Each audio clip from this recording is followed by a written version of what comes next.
Micah White's activism began when he was just 13 years old, when he refused to stand for the U.S. Pledge of Allegiance.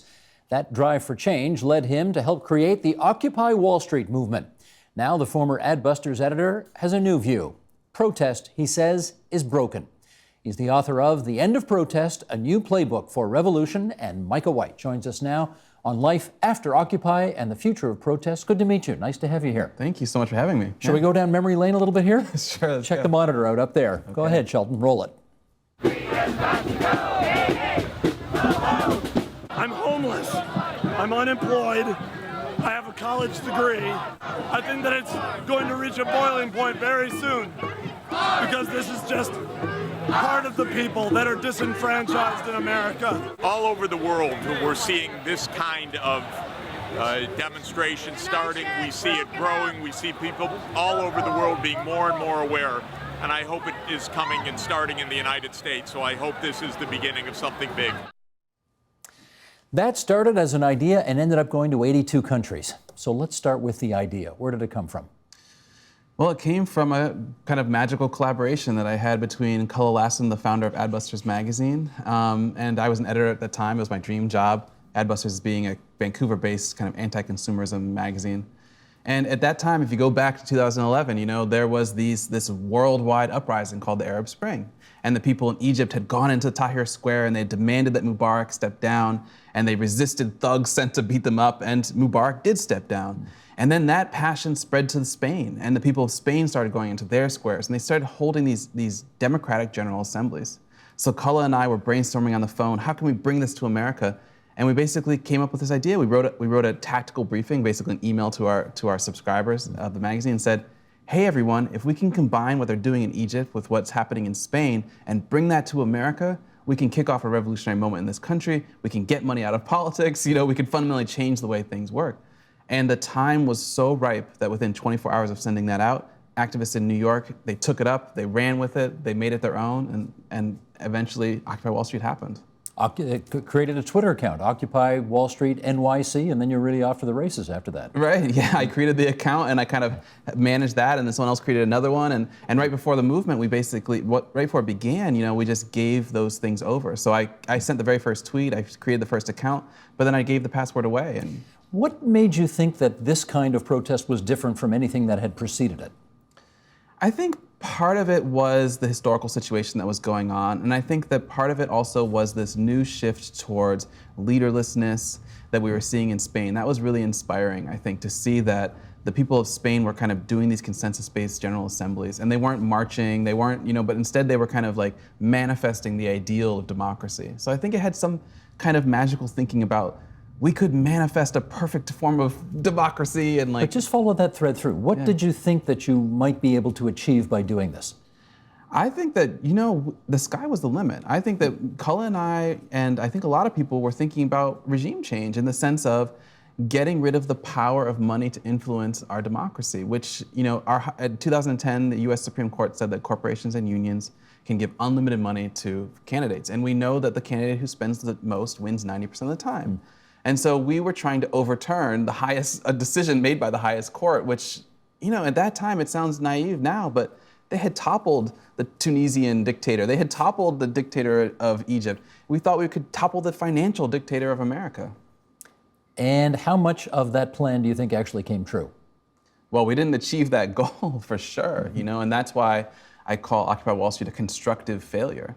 It failed to achieve what we set out to achieve, but in failing, I think it taught us a lot about the limitations of contemporary activism. It taught us about the limitations of that storyline of activism that we were following and chasing with Occupy Wall Street. So in the end, it's good. A failure, we learn from our failures, but I do think it's important to acknowledge it as a failure so that we can learn from it. You acknowledge it as a failure, but do you think you marched down the road at all? Did you get close to your goal? Did you get somewhere close to your goal?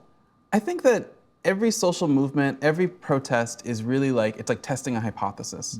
And I think that the great thing about Occupy Wall Street is that we tested a hypothesis that basically has been dominating contemporary activism for so long. That hypothesis being that the best way to get social change is to get millions of people into the streets, rallying around a unified message.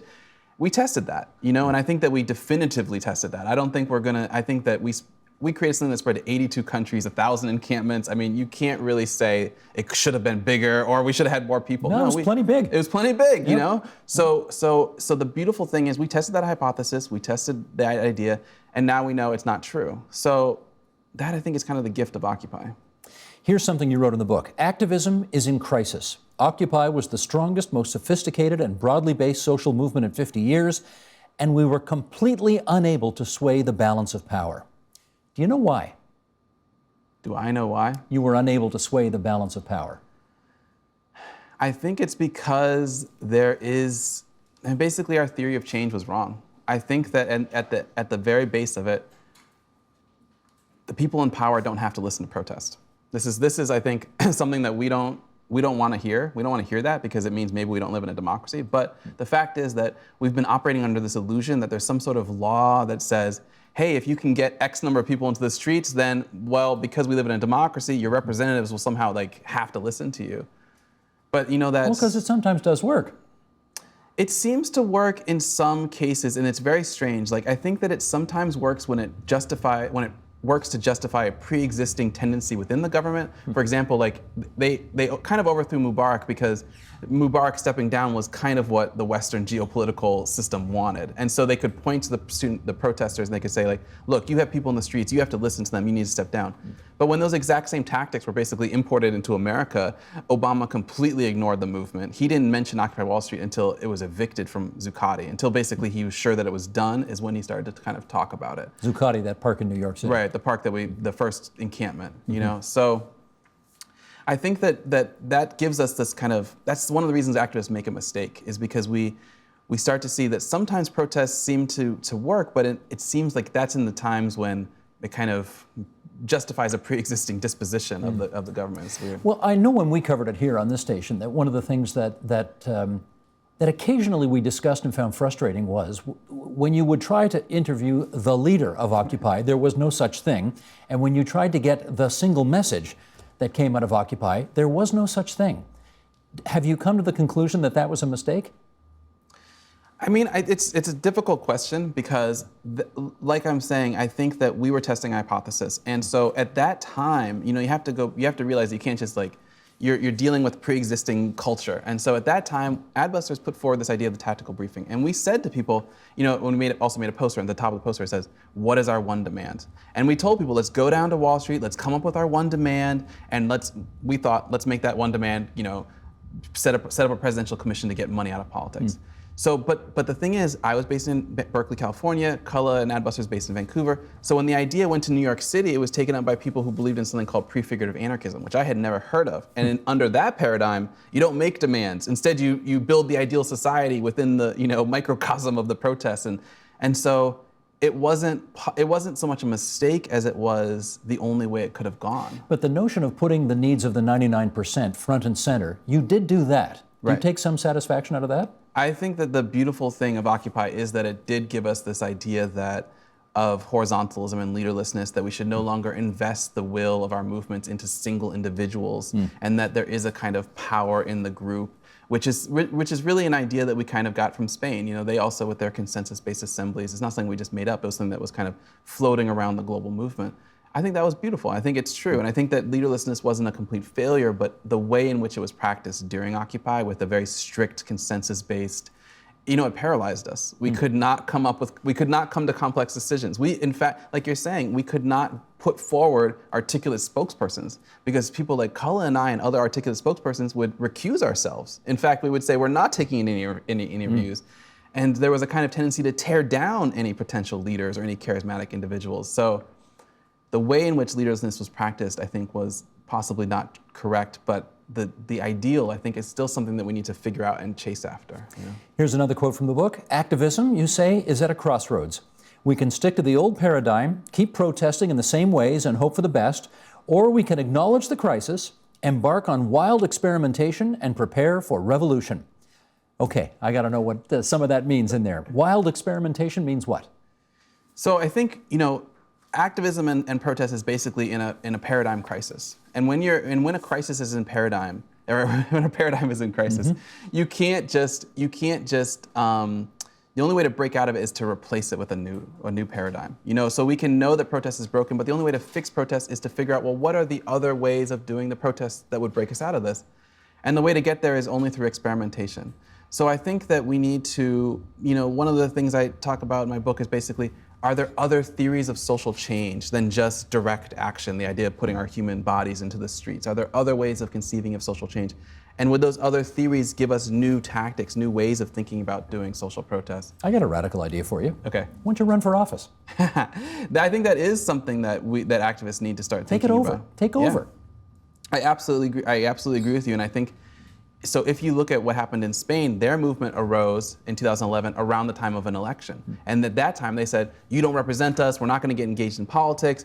And of course, they didn't vote. So what happens? The right wing sweeps into power. But if you look at what's happening in Spain now, those very same protesters have built a social movement that's also a political party. It's called Podemos, and they are winning elections. So I agree with you that North American activists need to learn our lesson, which is, social movements need to start winning elections. Have you given up on activism altogether because of the experiences related to Occupy? No, absolutely not. I started activism when I was 13. Activism is my life. But instead, I do acknowledge that we are in a period when protest has become ineffective. And so when you're in one of those periods, the only way to break out of it is to acknowledge it. And it's a recurring phenomenon within activism to be within one of these periods. I think between the anti-war movement of 2003 and the start of Occupy Wall Street, that was also a period of the end of protest. There basically was no real movements happening in America, at least between those years. So, but I don't find it discouraging so much as I find it's a little bit exciting, and I think it's hard to get people, to realize that we need to stop our old patterns. But once we do, something like Occupy Wall Street could emerge just, in a week from now. It's that quick. People didn't. It feels very much now like it did before Occupy, in the sense that no one believed Occupy was going to happen. They didn't think it was a good idea. They thought protest, was, I think, broken in a certain sense then too. So we can break out of this period, but it does kind of. Follow my twisted logic here, if you will. Okay. Can you take some credit in the fact that Bernie Sanders is as popular as he is right now? Because in effect, he's running a campaign on a lot of the themes that you guys raised, namely, the system is crooked, there's too much political money in it, the 99% and their agenda is being completely disregarded for the corporate agenda in America. Now, he's not going to win the nomination, but he's having a hell of a run. You take any credit in that? I think that, I do. I think that Occupy Wall Street, though, can take credit for the rise of Bernie Sanders and Donald Trump, in the sense that both of these candidates represent people who are desperate for social change. They're desperate for change. We haven't solved any of the economic inequalities that created our movement, the Occupy movement. But at the same time, they are suspicious of the old protest methods. They're looking for new things. But I think my critique of both Donald Trump and Bernie Sanders is that they are still a regression to that old leader-based style. Mm-hmm. It's still the system of putting my hopes into this singular individual. But they want to speak for the voiceless. Right. That is one thing those two very different guys have in common. Right. They want to represent people who feel underrepresented. Right. And I think that they are both the result of acknowledging that there is this passion among the 99% that is willing to that wants someone who's going to say, I'm going to smash things up and make things different, and so I think that I think that it is a beautiful thing, but at the same time I'm a little bit wary of them. Yeah. Well, let me pick up on the smash things up, because we have seen it in the Trump rallies in particular. There has been some violence, and this is from David Smith in The Guardian, who wrote about that, particularly the one in Chicago that had to be called off because it got out of control. He said the Chicago intervention, rooted in the city's activism against social and racial injustice, was isolated and not intended to launch a movement. But like last year's student protests over racism on college campuses, it has the potential to spread and gain its own momentum, especially with social media linking common causes. From Black Lives Matter to trade unions to LGBT groups, there are many overlapping interests in halting the Trump bandwagon. What are the Trump rallies, in your view, saying about the nature of public protest today in America? You mean the attempts by protesters to kind of disrupt them? Well, I guess part of that, but mostly the fact that these have been massive events. You get 35,000 people show up in Montgomery, Alabama, to hear Donald Trump speak. Yeah. It's a calm protest, but it's a protest movement of sorts. Yeah. I think it comes back to this people, I mean, I think one of the mistakes of Occupy Wall Street is we didn't link up enough with the Tea Party, for example. But you know, you have to, the Tea Party movement kind of preceded Occupy Wall Street. So there is this kind of, there's a growing number of people in America who realize that only some sort of radical, revolutionary transformation is going to get them the solutions that they need. And I think that politicians are, you know, Trump and Bernie Sanders are tapping into that, you know? So I think that, but at the same time, I think that it's really going to be up to social movements that can figure out how to mobilize that same discontent in order to swing elections. I think if, for example, Occupy started in September and ended around was evicted in November. American elections happen in November. Had there been an election during the height of Occupy Wall Street, we could have totally shifted the course of that election.